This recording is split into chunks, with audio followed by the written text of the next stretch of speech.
For centuries, the tale of Atlantis has captivated the human imagination. A utopian civilization, advanced beyond its time, swallowed by the sea in a single day and night of catastrophe. Was Atlantis a real place, lost to history, or a myth crafted to teach us profound lessons about hubris, humanity, and the impermanence of power? The story of Atlantis was first told by the ancient Greek philosopher Plato in his dialogues Timaeus and Critias.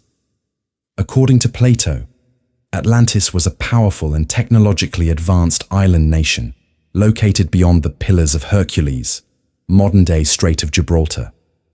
It was a paradise of lush landscapes, abundant resources, and a highly sophisticated society. Plato described Atlantis as a naval power that conquered parts of Europe and Africa before being defeated by Athens. Eventually, the gods grew angry with the Atlanteans for their hubris and greed, and the island was destroyed by earthquakes and floods, sinking into the ocean in a single day and night. Atlantis was said to be a marvel of engineering and architecture. The city was built in concentric rings of land and water, connected by bridges and canals. At its center stood a grand temple dedicated to Poseidon, the god of the sea, adorned with gold, silver, and precious stones. The Atlanteans were skilled in agriculture, metallurgy, and navigation. They lived in harmony with nature, harnessing its resources without exploiting them. For a time, Atlantis was a beacon of prosperity and innovation. Despite its greatness, Atlantis was not immune to corruption. Over time, the Atlanteans became greedy and power-hungry.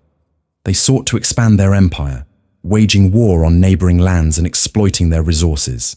Their once noble society became consumed by materialism and ambition. The gods, angered by their hubris, decided to punish Atlantis. In a single day and night, violent earthquakes and floods engulfed the island, sinking it beneath the waves. The once great civilization was lost forever.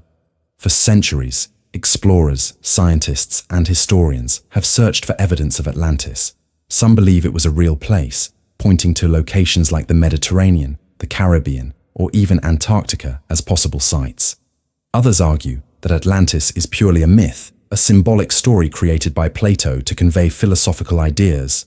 Theories abound, from the idea that Atlantis was inspired by the Minoan civilization on Crete, to the suggestion that it was a metaphor for the dangers of unchecked technological progress.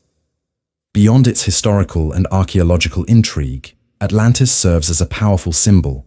It represents the duality of human nature, our capacity for greatness, and our susceptibility to downfall. It reminds us of the importance of humility, balance, and respect for the natural world. Atlantis also symbolizes the impermanence of power and the inevitability of change. No matter how advanced or prosperous a society becomes, it is not immune to the forces of nature or the consequences of its actions. The story of Atlantis has inspired countless works of literature, art, and film. From Jules Verne's 20,000 Leagues Under the Sea to modern blockbusters like Aquaman, Atlantis continues to capture our imagination. But more than just a source of entertainment, Atlantis serves as a mirror for our own society. It challenges us to reflect on our values, our relationship with the environment, and the consequences of our actions. The tale of Atlantis endures because it speaks to something deep within us, a longing for understanding, a fear of loss, and a hope for redemption. Whether real or imagined, Atlantis reminds us of the fragility of human achievement and the importance of living in harmony with the world around us. As we ponder the mystery of Atlantis, let us also reflect on our own lives and societies. Are we building a legacy of wisdom and balance, or are we repeating the mistakes of the past? The story of Atlantis is not just a tale of a lost civilization. It is a mirror, a warning, and an inspiration.